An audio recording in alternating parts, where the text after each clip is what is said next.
Boa tarde a todas e a todos. Eu peço a vossa autorização para procedermos à gravação desta conversa para memória futura do projeto, para evidência de que esta conversa também se realizou, é uma questão de transparência perante o financiador, que é a União Europeia, mas também para outros membros da equipa que hoje não estão aqui e que mais tarde vão poder ouvir. Se estiverem de acordo, vamos então continuar esta gravação. Eu estou, ok. Muito obrigado. E passo a palavra ao Giovanni Allegretti. Ok, perfeito. Então, boa tarde a todos e a todas. Agradeço a Jorge e a Marta por estar aqui e por ter aceito esse desafio de tomar parte nessa seleção. O Jorge Amorim é indicado como técnico responsável no pedido do baldio da Meixeira, Calles e Currais, e a Marta é uma colaboradora externa do âmbito mais acadêmico e que tem trabalhado bastante sobre este baldio e que fez ponte, digamos, com essa proposta de candidatar-se a esse lugar. Eu queria dizer uma coisa: nós tivemos agora um outro agrupamento de baldios e então já foi, já isto vos favoreceu, porque já eu acho que as colegas brasileiras que agora se apresentarão tiveram a oportunidade de entender melhor o tipo de instituição que é, quais são as competências, qual é essa dificuldade de pensar a um sujeito que é ao mesmo tempo proprietário do território e responsável de potenciais políticas para esse território em conjunto com nossas instituições. Então, essa complexidade interinstitucional que se determina quando tratamos de um baldio. Então, eu deixo que as colegas façam uma breve apresentação, sendo a CNM, a Confederação Nacional do Município, o coordenador desse projeto de cooperação. Olá, boa tarde, Marta e Jorge. Meu nome é Isabela Santos. Eu trabalho atuando na equipe do projeto Inova Juntos, que está hospedada na CNM. O coordenador do projeto é o Maurício Zanin. Ele não pôde acompanhar a entrevista hoje, mas ele vai acompanhar a gravação posteriormente. E desde já deixa aqui os votos de... Todos fomos a olhar serão nosso.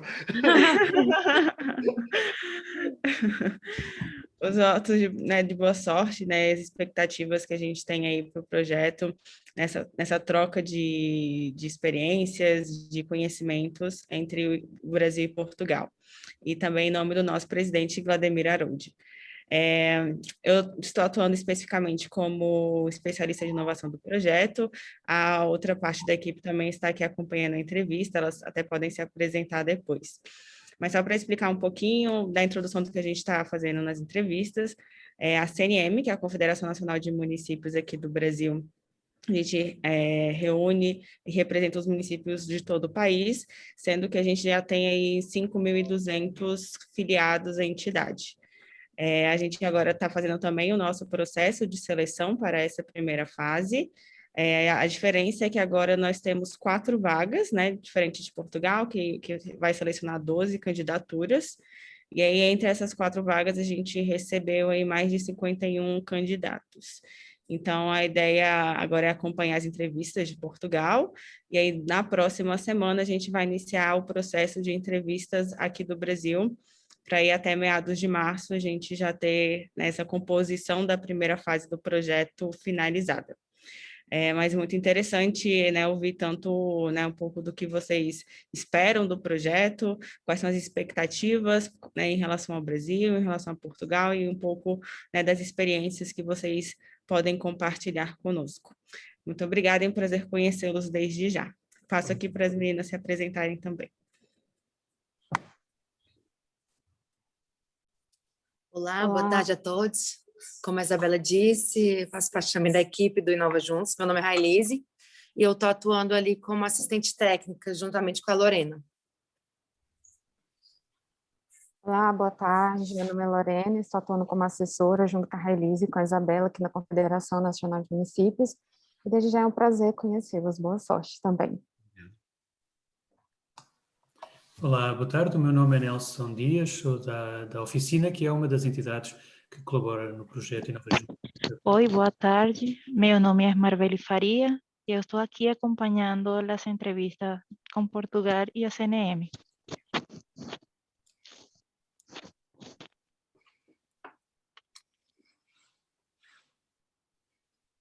Sorry, eu tinha tirado o microfone.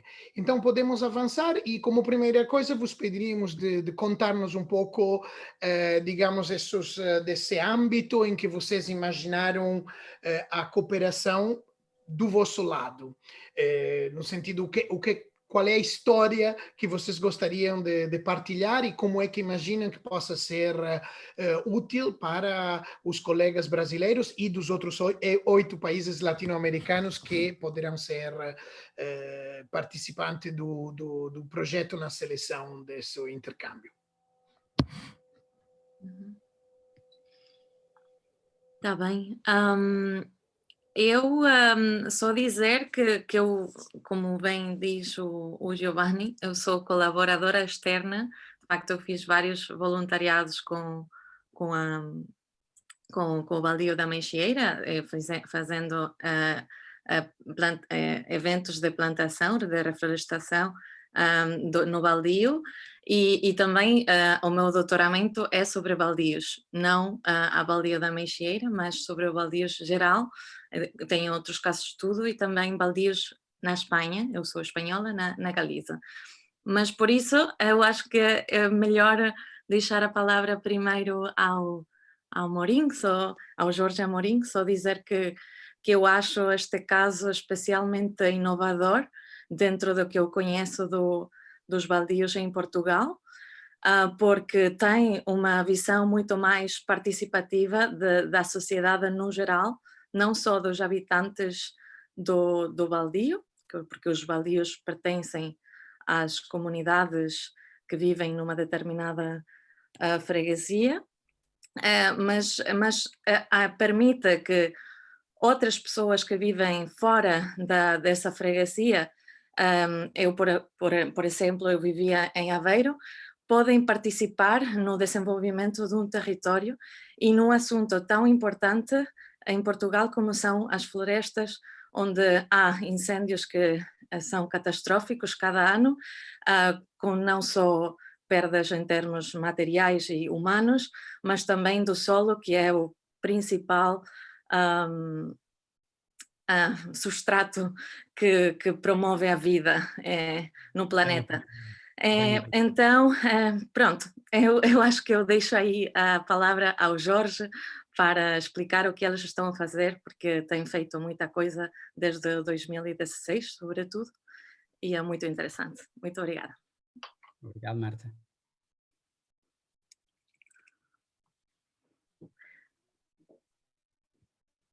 Acho que não ouço.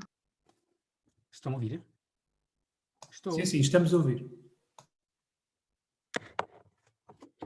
Estão a ouvir? Estão a ouvir? Muito bem, eu não estou a receber feedback, mas pronto, mas muito obrigado a todos e prazer em conhecer-vos a todos. Tirando a Marta, não conheço ainda ninguém pessoalmente. Tenho todo o gosto em estar convosco nesta via online. Estamos, porque eu estou aqui a representação de uma comunidade, e esta comunidade é que é particularmente relevante neste contexto. Portanto, os baldios foram constituídos depois do Estado ter passado para as comunidades a gestão de um território, e nós estamos a fazer a nossa parte.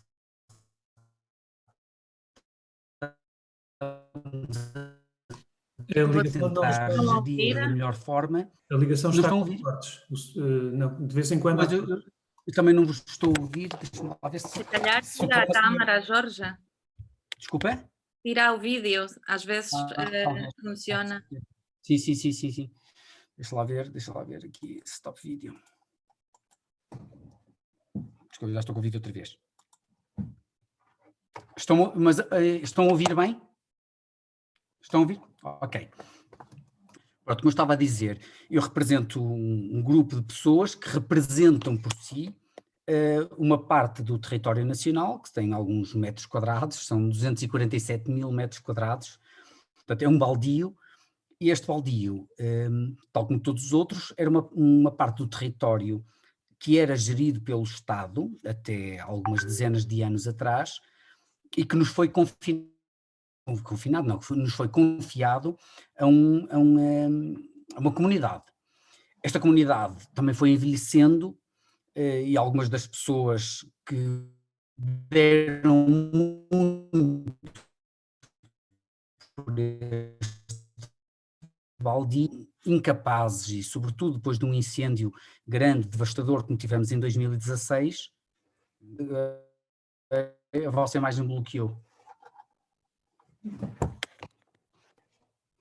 Estão a ouvir? Não estamos a ouvir bem, não é? Eu pelo menos...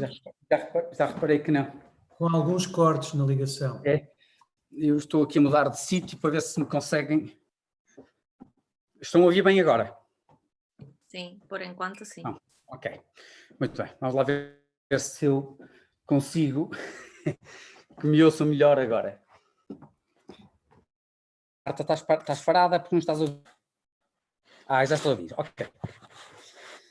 Muito bem, portanto, como disse, ou como eu dizia, estamos a gerir um território que nos foi confiado. Quem esteve a gerir até agora este território era uma comunidade com algumas pessoas já com alguma idade, e nós, desde 2016, que estamos a gerir da melhor forma que podemos e sabemos, uma vasta área de território e estamos a devolver vida, de uma forma surpreendente. Eu vou-vos dizer isto com todo o orgulho e todo o entusiasmo, porque hoje, como vos disse há pouco, hoje é o meu dia de aniversário, faço anos, e não fui trabalhar, simplesmente não fui trabalhar. E andei a caminhar de manhã na floresta, ontem fiz 16 km, hoje fizemos 7, eu e a minha namorada, a Amélia, e vimos 5 perdizes, e num território que tenha sido tão devastado pelo incêndio, ver estes animais a passarem por nós fotografamos e filmamos, ficamos todos contentes. Porquê? Porque percebemos que o nosso trabalho está a ter os seus frutos. Portanto, nós temos andado a reflorestar desde a recolha de sementes até criar as árvorezinhas pequeninas, transplantá-las para a terra e vê-las crescer, regá-las no verão e estacá-las e cuidar e limpar o mato em toda a volta. Este é um trabalho comunitário que tem sido feito com muito carinho, com muito empenho, não só dos elementos do próprio baldio, como da comunidade em volta e os amigos dos amigos e os amigos dos amigos dos amigos que nos vêm ajudar. Hoje é uma segunda-feira e nós, quando estávamos a descer a montanha hoje, vimos um grupo de voluntários de um outro movimento que participa muito ativamente no nosso baldio, que é o Movimento Gaio. Estavam lá com um grupo de voluntários a fazer uma plantação. Na verdade é uma retencha, portanto estavam a plantar árvores, a substituir árvores mortas por outras mais novas. E é esta dinâmica que nós temos implementado que tem sido de união das pessoas, de comunidades, de pessoas que antes não se conheciam, porque estamos todos alinhados num bem comum que é olhando para este território e saber nós temos mão ativa, nós temos voz e temos mão e implicação neste território. E temos andado a plantar, temos andado a tratar da floresta, temos andado a tratar dos caminhos. Porquê? Porque nós queremos fazer rejuvenescer este território que ardeu, dando-lhe vida, mas uma vida não é só saudável, é autóctone, com as espécies que nós mais protegemos, tentando fixar água em altitude, preservando não só o meio ambiente naquilo que nós o imaginamos, como voltando a trazer, não é voltando a trazer, está mal expresso, como recuperando aquilo que foi no passado. E no passado estas montanhas aqui eram florestas muito úmidas, muito viçosas, que depois destes sucessivos incêndios têm sofrido bastante com a erosão e com as alterações climáticas, com a perda de substrato, de solo, e o nosso trabalho tem sido muito focado nesta preservação, e é isso que nos enche de orgulho. E nós vamos todos os dias, eu e a Amélia, vamos todos os dias, saímos daqui de casa, vamos caminhar e vamos ver, e vemos um rebentinho, vemos uma árvore que se salvou, substituímos por outra, metemos uma estaca na outra. Isto dá-nos uma força, dá-nos uma energia para trabalhar o resto da semana fenomenal e fundamental. E este é o grande carisma do nosso projeto, é que nós olhamos para todo este território que, não sendo propriedade nossa, é nosso. E é isto que nós estamos, e vemos isto como um legado para o futuro, porque ele é nosso hoje, porque é nele que hoje pomos as nossas mãos, mas sabemos que isto só será uma floresta daqui a 20 anos. Eu faço 50 anos hoje, portanto também já não será para mim, é para outros. Portanto, e é este legado que passa de geração em geração que nós tentamos transmitir e damos o nosso melhor a cada ano que passa.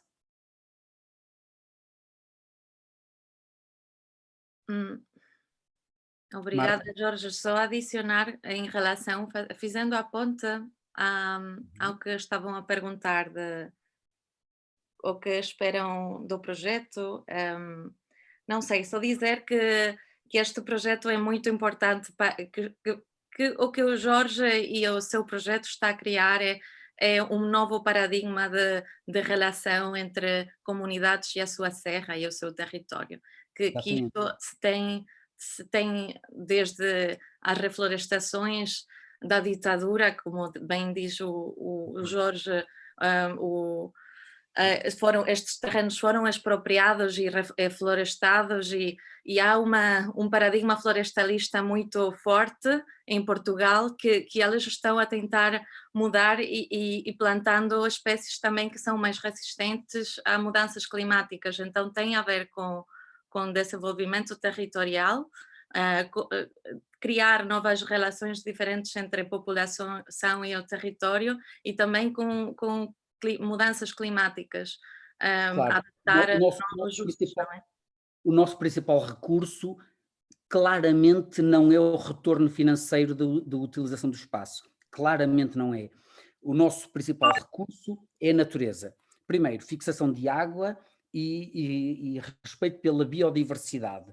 Ela perdeu-se, um incêndio pequeno é uma coisa, um incêndio em grande escala é outra, portanto a biodiversidade perdeu-se, nós estamos a tentar recuperar, seja a nível de flora, seja a nível de fauna, mas é sobretudo fixar a água em altitude e olhar para este território não como um meio de subsistência.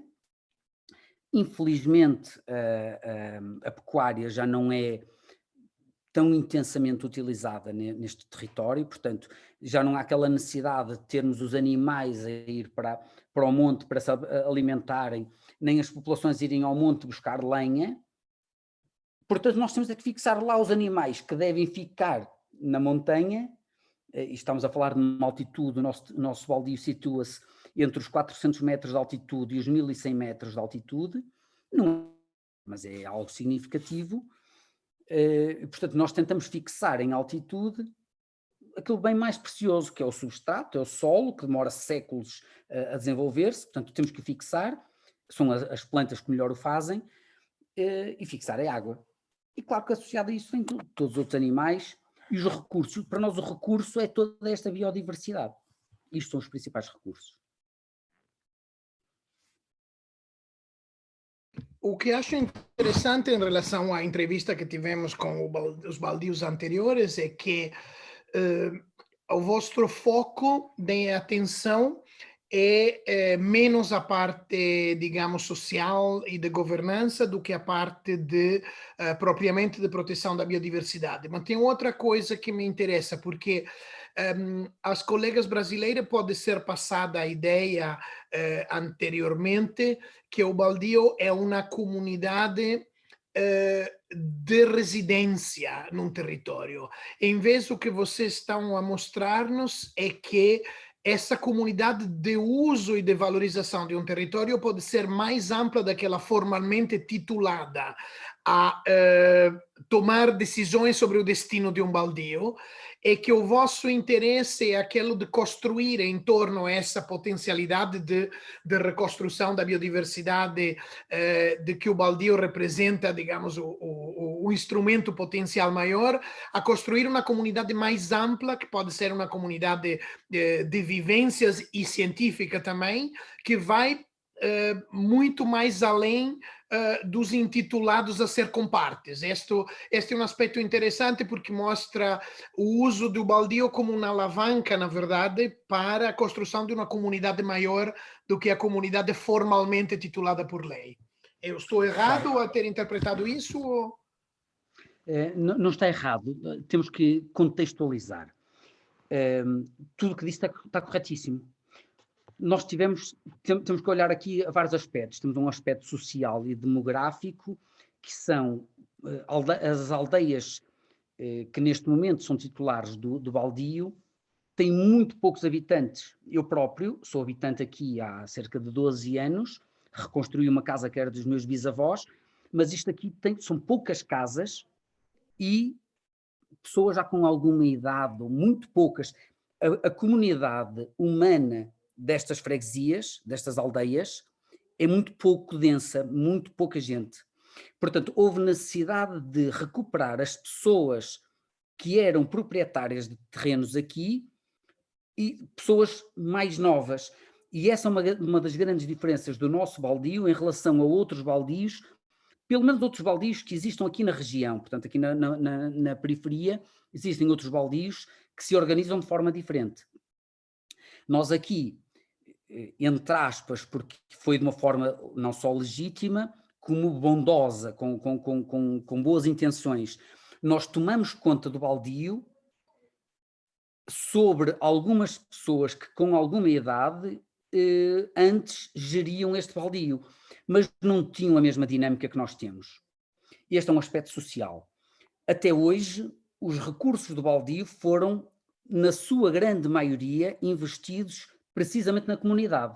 Não só em infraestruturas, nos caminhos, a limpeza dos caminhos e de floresta e algumas recuperações de vias, e digamos que eram entregues às populações.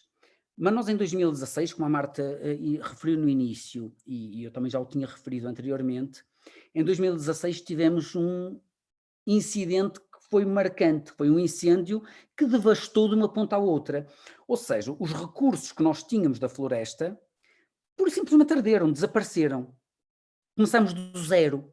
Portanto, nós temos que ser muito resilientes e começar do zero a criar uma estrutura que na floresta todos nós sabemos que é lenta e, portanto, demora o seu tempo, tem o tempo da natureza. Nós temos que criar recursos pensando nas gerações vindouras, dos quais nós vamos extrair zero. Portanto, nós em termos de recursos vamos buscar zero, nós só estamos a investir o nosso tempo, a nossa dedicação, o nosso dinheiro, mas o dinheiro é o menos relevante aqui no meio, é claro que importa, mas é relevante, porque nada se faz sem algum investimento, mas o nosso investimento é começar do zero e tentar, ora bem, já que não vamos criar recursos, não vamos explorar recursos agora que sejam conversíveis em dinheiro, em euros, nós estamos a criar recursos. Quais são os nossos recursos? São aquilo que no futuro mais vai ter valor. A água potável é o bem mais precioso que nós podemos ter, e uma floresta capaz de reter essa água e, claro, também vai reter os seus recursos. Nós estamos a investir no medronheiro, e o medronheiro é uma árvore, uma arbustiva. Eu creio que no Brasil não existirão, mas o medronheiro dá medronho, portanto dá um fruto avermelhado muito bonito, comestível, do qual se pode comer o próprio medronho, como se podem extrair, fazer aguardente, fazer compotas, fazer bolos, fazer outro tipo de produtos. Portanto, há de ser um rendimento para a comunidade futura, a própria apanha do medronho e a exploração comercial do medronho. Seria um bocado presunçoso da minha parte dizer que vai haver uma exploração industrial, não vamos ter escala industrial, mas será da comunidade, portanto será sempre artesanal. Vamos ter a cortiça, A cortiça, como sabem, é um produto altamente valorizado e precioso, mas um sobreiro para dar cortiça da exploração industrial vai demorar os seus 60 anos. 60 anos! Reparem, hoje faço 50 anos. Daqui a 50 anos vamos começar a ter a primeira cortiça a sério. Portanto, nada disto será para mim. Nós estamos a trabalhar para que estes recursos sejam da comunidade no futuro. Esperemos que eles saibam tomar conta disto, cabe-nos a nós fazer esse papel social também, de informar as gerações vindouras e formar estas pessoas para saber que o investimento de hoje será o recurso deles amanhã. Portanto, isto aqui, para nós é um gosto. Eu falo por mim, eu não tenho filhos, digamos que eu não estou a deixar um legado para os meus filhos, um legado para os meus filhos, mas estou a deixar um legado para a comunidade. E é este espírito de comunidade que nós temos conseguido desenvolver. Nada do que estamos a fazer hoje será para nós. Nada, absolutamente nada. A natureza tem o seu timing. Mas estamos a pensar nas gerações vindouras. Se calhar espero que não estar a ser conservador a pensar que eles vão querer explorar estes recursos naturais no futuro, conforme nós os vemos hoje. Mas é um risco que nós estamos a correr, porque deixar que as águas das chuvas tragam a terra toda cá para baixo e que a água não fique retida em altitude é a pior coisa que nos dias de hoje nós podemos fazer. Portanto, mesmo que no futuro eles não venham a ser capazes de explorar os recursos que nós hoje estamos a propiciar, nós vamos ficar bem com a nossa consciência de o fazermos. É basicamente isto. Então, Jorge, a visão que tu estás a passar, digamos, dessa comunidade bondosa que se constrói em torno a um projeto de médio e largo prazo, é também uma comunidade que tem que ser educativa, porque vocês estão a construir sementes para uma coisa que vai acontecer daqui a algum tempo e precisam que esse investimento seja continuado, mantido e potenciado, então precisam de transmitir, precisam de construir espaços também de aprendizagem comum para as novas gerações que depois recolherão o legado deste trabalho que vocês estão fazendo agora. Então, é um projeto que tem várias vertentes, na verdade. A biodiversidade é o objetivo final, mas os meios têm que conter muito tipologia de ações de outro tipo, pelo que entendo. Sim. Por isso nós procuramos envolvemos a comunidade da nossa geração e das nossas gerações em volta, claro que sim, envolvemos essa comunidade. Nós transmitimos à comunidade mais idosa que normalmente não vai para o monte connosco. Nós dizemos o que é que andamos a fazer, eles não vão lá ver. Já são idosos, não vão lá ver, ponto. Isso não vale a pena termos essas expectativas. Mas nós transmitimos sempre isso. Não só pela via oficial nas reuniões de baldio, eu sou presidente da mesa da Assembleia, portanto cabe-me a mim marcar as reuniões e transmitir este tipo de informações, e transmitimos, mas também trazemos as pessoas cá e levamos lá, às vezes até com viatura todo terreno, vamos lá acima mostrar. Mas também tentamos envolver as outras gerações mais novas. A formação, no fundo, trazemos as pessoas a envolverem-se no nosso projeto. Nós sabemos que muitas vezes trazemos essa comunidade mais jovem que nos vem ajudar a plantar árvores. Giovanni, tenho que lhe dizer quantas árvores nós já plantamos que morreram porque foram mal plantadas. Mas é o dia a dia, nós temos de estar preparados para isso. Dizia eu no início, hoje, neste preciso momento, está um grupo de pessoas lá em cima na serra a replantar, a reflorestar, substituindo árvores que foram plantadas no ano passado. Ou porque foram mal plantadas, existem casos, mas também no ano passado tivemos um golpe de calor aqui, sim, porque também nem sempre temos a natureza a ajudar. No ano passado tivemos algumas ondas de calor que nos mataram muitas árvores. Nós andámos ali com bidões de água, a transportar água, para meter 1 litro ou 2 litros de água em cada planta, para ver se as mantínhamos, mas nem sempre conseguimos. Portanto, as nossas florestas não são florestas úmidas como no Brasil existem. Felizmente ou infelizmente, são geografias diferentes. O terreno aqui é bastante mais inóspito. Nós temos o frio consecutivo, temos o gelo e a geada que mata muita árvore, temos terrenos, solo muito pouco profundo, e portanto nós temos que trabalhar o que temos. Nós não podemos pôr as árvores que queremos. Nós não podemos pôr as árvores que queremos na terra, nós temos que pôr as árvores que melhor se adaptam àquele terreno, nas condições que eles estão hoje. Nós sabemos que ali queremos, vamos supor, um sobreiro, um carvalho, um castanheiro, mas sabemos que nos dias de hoje não temos terreno para isso. Então temos que pôr árvores, chamamos-lhe pioneiras, ou arbustivas, que vão reter solo, vão criar solo, e quando tivermos mais uns 5 centímetros de solo, não sei daqui a quantos anos, é que temos que o fazer. Este é o nosso trabalho, é um trabalho árduo. Eu vou-vos contar uma história pequenina, muito pequenina. Eu tento trazer os meus amigos, e os meus amigos não têm que ser necessariamente aqui da zona. O meu dentista, os dentistas trabalham com as mãos, naturalmente, delicadas. O meu dentista, uma vez veio aqui num domingo plantar árvores comigo, com um grupo. Ele foi embora, consoladinho da vida, mas ele levava as mãos, vocês não estão a imaginar como é que ele levava as mãos, porque o terreno aqui é duro, é pedra, é de picareta. Nós não plantamos árvores de enxada, é de picareta. Não sei se estão familiarizados com o termo picareta no Brasil. O alveão. É ferramenta dura, isto faz calos nas mãos. Mas o homem foi consolado embora. Não sei como é que ele trabalhou, eles usam luvas, mas ele estava com as mãos numa lástima. E é este trabalho que nós andamos a fazer. É gratificante, todas as que ele plantou, aquele esforço todo, aquele sangue que ele levou nas mãos, valeu de alguma coisa. Olha, eu digo que valeu, eu volto também, eu vou lá, tiro fotografias, e mais, até vos digo mais, às vezes eu tiro fotografias de outras árvores que ele não plantou, e digo que foi ele que plantou. Porquê? Para incentivar. Lá está, este trabalho da comunidade, porque eu trouxe as filhas dele também fazer isto. Porque é inglório algum deste nosso trabalho, mas nós temos que o fazer, senão isto aqui fica inóspito. E este o grande mérito é que nós temos que ser mesmo muito resilientes neste trabalho.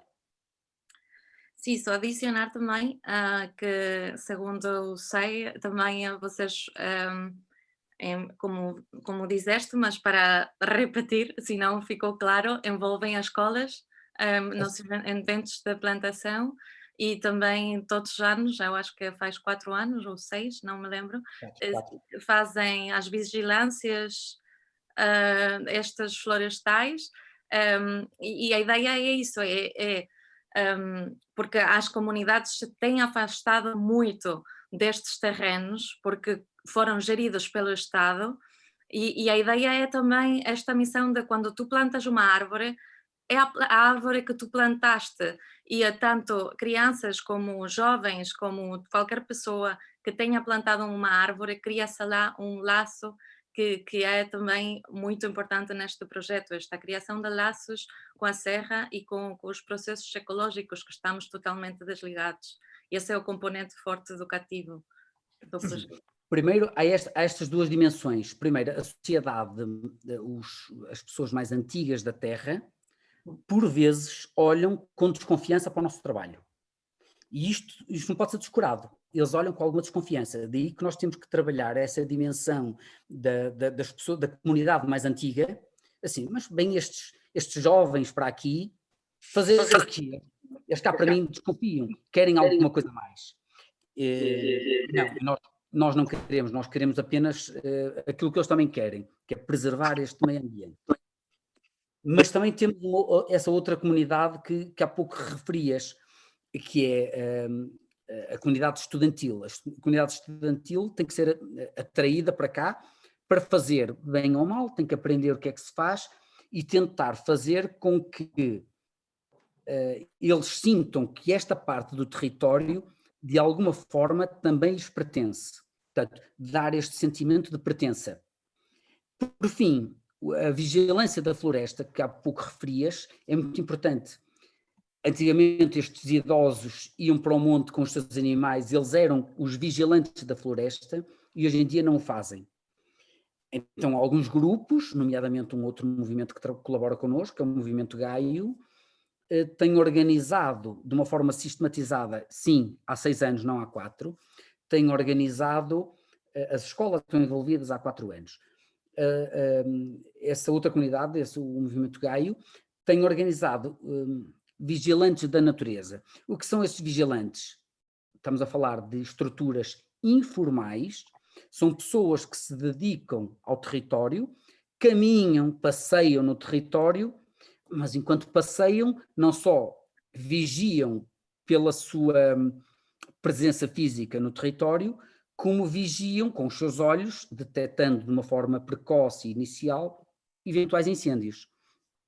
Isto porque, não sei se a comunidade no Brasil tem este conhecimento ou não, uma grande parte dos incêndios florestais que acontecem em Portugal, pelo menos em Portugal, acontecem ou de forma acidental, ou de uma forma menos acidental e mais provocada, digamos assim. Os incêndios têm mão humana. E são um problema que nós temos muito grande. Aliás, nós também investimos bastante em depósitos de água e nas infraestruturas de combate aos próprios incêndios, precisamente porque, de forma que os incêndios possam ser combatidos de uma forma muito precoce, uma forma muito inicial.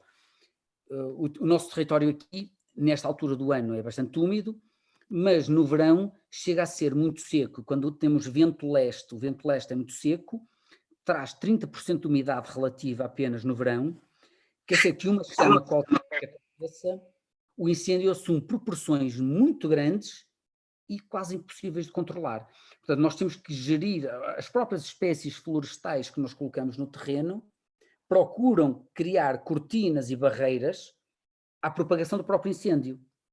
Portanto, isto é um trabalho que tem muitas dimensões, é um trabalho muito grande, tem muitas dimensões. E só adicionar que o projeto tem inspirado 2 projetos que eu conheço em Aveiro, também com esta componente de reflorestar com espécies nativas e fazer uma mudança do território da maneira que se gera e se aproveita o território. E são o Bosque da Ramalheira, que é uma iniciativa também cidadã em Aveiro, com a qual eu participo também, e o Smart Woods, que também é um viveiro onde se fazem sementeira para que plantar árvores e partilhar com este tipo de movimentos nacionais que estão a criar alternativas ao problema que temos hoje em Portugal dos incêndios e da ordenação do território. Então também esta visão de que não é só isso, também tem um efeito além do local. Certo. A vantagem das redes sociais, nós estamos exatamente a fazer isto, tirando a Marta, que eu conheço pessoalmente, as outras pessoas não as conheço, estimo-as muito bem porque estamos todos com o mesmo espírito. Esses 2 projetos que referiste, Marta, eu conheço porque as redes sociais servem para isto mesmo. Nós trabalhamos um bocadinho em rede, a Smart Woods já nos ajudaram também em plantações, um domingo fantástico, chovia, vocês não imaginam o que é que estava a chover. E eu tinha lançado um apelo no Facebook e apareceram-me aqui 4 pessoas do grupo da Smart Woods de Aveiro e andamos lá em cima na serra, debaixo de chuva intensa, a plantar árvores. E eu dei-lhes algumas árvores minhas que tínhamos aqui no viveiro, um viveiro que eu tenho aqui em casa, e eles levaram algumas árvores daqui para dar para outros projetos. Ou seja, há este intercâmbio de espécies nativas que vamos ajudando, vamos trabalhando em comunidade. Nós trabalhamos muito focados no nosso terreno, porque é muito grande o nosso terreno, e o nosso terreno, como referi, ardeu todo, ou seja, nós não temos apenas uma parte do terreno para trabalhar, nós temos um terreno imenso para trabalhar, imenso e com declives, deixa lá ver a imagem, assim, muito acentuados, muito agrestes, muito difíceis de trabalhar. Portanto, ao passo que num terreno plano plantar 40 árvores a um instante, no nosso terreno plantar 40 árvores Desculpe, eu tive que desaparecer e entrar com um outro account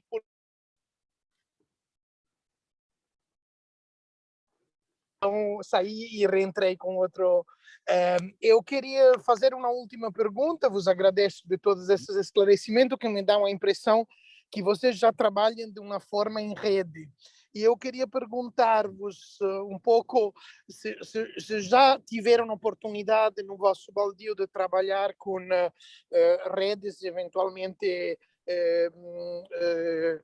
de outros territórios internacionais e o que esperariam dessa cooperação em termos de possibilidade de ampliar ou de receber sugestões para o vosso projeto. E depois fecho a minha boca. Sim, indiretamente há um projeto que é da Suki Maikari. Já fizeram cá uma intervenção, 2 intervenções bastante extensas. Tem gente de todo o mundo, curiosamente também do Brasil, da Polónia, da Eslováquia, de várias origens. Era um grupo muito grande que teve aqui de 50 pessoas por 2 vezes e fizeram um trabalho bastante interessante. Suki Maikari. Curiosamente confinaram-se, não. Nós atribuímos-lhe uma área específica, digamos que essa área está-lhes atribuída, o nosso território é muito grande, portanto nós atribuímos ali uma zona, eles têm feito algum investimento, têm cuidado dele, nós vamos cuidando também. É importante uma referência, e daí o trabalho em comunidade. A minha área de formação não tem absolutamente nada a ver com isto de floresta. Nada. Eu sou engenheiro eletrotécnico. Eletrões, fios, automação industrial é a minha área. Isto não é a minha área, isto é tudo paixão. E conforme sou eu assim, existem outras pessoas no nosso grupo a trabalhar desta forma. Portanto, a sustentabilidade técnica ou é absorvida pelas redes sociais ou pelas pessoas que connosco colaboram de forma... eu não quero dizer gratuita, porque parece que existiria algo, nós não trabalhamos com recursos financeiros, portanto, mas é voluntariado também, mesmo o voluntariado técnico. Claro que nós sabemos o que queremos, temos muita vontade de o implementar no terreno, mas falta-nos às vezes esta experiência muito técnica, mais científica, das pessoas que nos podem trazer algo mais... Porque nós podemos estar muito bem intencionados e estar a fazer uma grande asneira. Podemos. Nós queremos crer que não. Portanto, a partilha deste tipo de projetos e a partilha deste tipo de informação com outras comunidades que já o fazem há mais tempo, com profissionais dedicados, com outro tipo de formação, sem dúvida nenhuma que essa é uma mais-valia para o nosso projeto. Assim como a nossa vontade, a forma como nós o trabalhamos e a nossa experiência de terreno, também pode ser uma mais-valia, não só para a nossa comunidade em geral, em volta, mas sobretudo aquilo que nós podemos dar a outros projetos que, como nós, ou estão a começar, e nós podemos obviar alguns problemas que essas possam ter, pessoas ou comunidades, porque nós já passamos por eles, mas sobretudo trazemos a nossa experiência. Reparem, eu vou dar um exemplo. Eu quando vejo algumas pessoas aí para o nosso terreno e venho trabalhar com ferramentas, desculpem a expressão porque não é menosprezar, mas é ferramentas de brincar, ferramentas muito simples, assim, não, isto não é de todo, não é dedicado ao nosso território, ao nosso terreno. Então nós próprios adquirimos ferramentas mais adequadas ao nosso território. E se calhar às vezes vêm-se pessoas noutras comunidades a querer fazer trabalhos idênticos e depois esbarram em problemas que nós já antes passamos. E portanto, este trabalho é muito importante. Portanto, a transferência de informação nossa para outros e de outros para nós é sempre uma mais-valia, neste e qualquer outro projeto. Muito obrigado. Então, não sei se os colegas querem fazer alguma pergunta, os colegas brasileiros, o Nelson? Não, eu não tenho nenhuma pergunta. Acho que foi bastante esclarecedor, né? Todos os pontos levantados, tanto pelo Jorge quanto pela Marta. Muito interessante todas essas ações implementadas. E da nossa parte aqui não há dúvidas, não. E, Isabela, aqui estava pensando um pouco os comentários que o Maurício fazia em outros casos, da necessidade de pensar que o projeto, de alguma forma, também tem que partir garantindo algumas das condições de recursos básicos e de transferência nas comunidades onde trabalha, e pensei, quando ele falava de instrumentos para trabalhar, pensei um pouco naqueles comentários que o Maurício fazia em alguns casos em relação a um intercâmbio, não? A base, os instrumentos básicos para permitir um intercâmbio. E era uma pergunta que me tinha vindo, ou seja, dado o alto nível do voluntariado e o tipo de população que vive nessa área, me perguntava se, especialmente nessa primeira parte do ano, que ainda estamos com intercâmbios baseados em tecnologia por causa da pandemia, se achavam que essa comunidade já tivesse todos os instrumentos para poder intercambiar com uma rede mais ampla de colegas, ou se existia algum, ou seja, por exemplo, tem uma sede do Baldio onde existem alguns computadores bem conectados. É uma pergunta que eu faço porque, às vezes, nos municípios mais pobres ou pequenos do Brasil, esse problema emerge, não? E então, dado que essa é uma comunidade com recursos escassos, me perguntavam isto. É o que a gente pontua sobre o acesso à tecnologia e, a partir disso, promover, então, tanto essa capacidade de gerar inovação, de gerar resultado, de gerar essa mudança no território. Aqui no Brasil, a gente identificou que, ainda mais agora nessa primeira fase, né, nessa fase de repensar como essas ações, como essa cooperação vai se dar, da necessidade da gente pensar em prover equipamentos, em prover esse acesso, para a partir disso eles conseguirem efetivamente participar do projeto. Eu acho que é essa a pergunta, né, eu até complemento a pergunta do Giovanni, se na tua opinião, vocês precisariam, né, de algum equipamento ou da facilitação desse acesso, seja de tecnologia, seja de um equipamento para participar? Bom, nós aqui formalmente temos um pequeno edifício que é a sede, mas tipicamente, tal como estou neste momento, foi a minha casa, e usando o meu computador e os meus recursos. Nós fisicamente não temos um espaço comunitário. Isto são comunidades muito pequenas e não têm esses recursos, porque tipicamente não temos necessidade desse recurso. Tipicamente. Porquê? Porque isto trabalha muito na base daquilo que nós, voluntários, nós não somos profissionais deste projeto, nós damos ao Baldio, à nossa instituição. Portanto, nós tipicamente damos, nós pessoalmente, portanto, vamos imaginar, a internet que eu estou a utilizar, o computador que eu estou a utilizar, é um recurso meu, pessoal, mas, e que temos dado com todo o gosto, não é? Nós temos ideia, porque nós temos a nossa área, eu gostava muito de vos ter todos cá e de vos levar a mostrar não só o nosso trabalho, como todo o nosso território. Nos tempos idos, portanto, no tempo que isto era mata nacional, existia um espaço que ainda é hoje chamado Viveiros da Granja. Os Viveiros da Granja eram um local, viveiros era onde eram criadas, em viveiro, plantas para serem colocadas na floresta pelos guardas nacionais, os guardas florestais nacionais. E esses guardas florestais tinham ali umas casas lindíssimas, lindíssimas. Hoje em dia estão em recuperação, mas foram atribuídas ao município. Existe lá uma casa que nós queremos que venha a ser a nossa sede. Isto é, nós queremos que a sede do Baldio, espaço físico digno, espaço, quando eu digo espaço, é um espaço, portanto, físico, com alguma dimensão para podermos trabalhar. Se me perguntam diretamente, neste momento, precisavam de um computador e de uma infraestrutura, podíamos precisar, mas não temos esse espaço físico. Não temos esse espaço físico que possa albergar esse equipamento.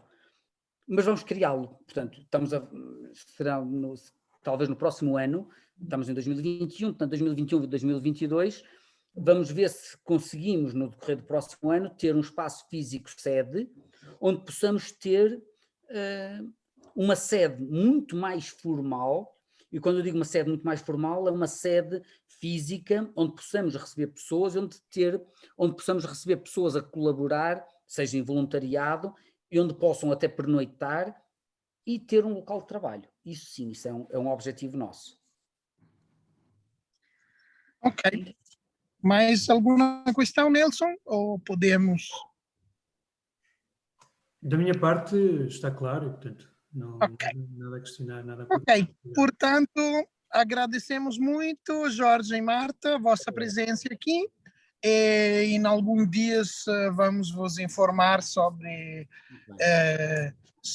um pouco a formalização do que acontece no projeto. Entretanto, foi muito útil falar, porque a seleção dos projetos dos parceiros brasileiros será muito mais complexa, porque eles são 51 que estão digamos, a competir para 4 vagas, e então é muito importante saber o que é que podem dar e que estão a transmitir às cidades portuguesas que concorreram para a seleção, porque é útil também para ver que os municípios brasileiros selecionados possam, de alguma forma, responder a esses anseios e expectativas que existem nos potenciais parceiros portugueses. Então, agradecemos muito e fazemos mais uma vez os parabéns a Jorge para o seu meio século, e eu fiz há pouco também,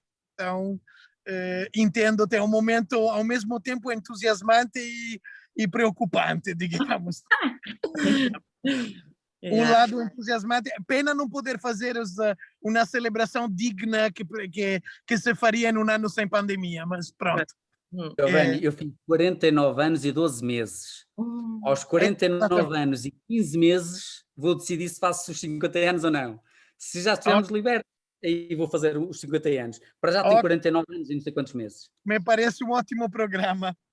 Ok, um abraço a todos. Até já. Obrigada. Obrigado. Prazer. Obrigado.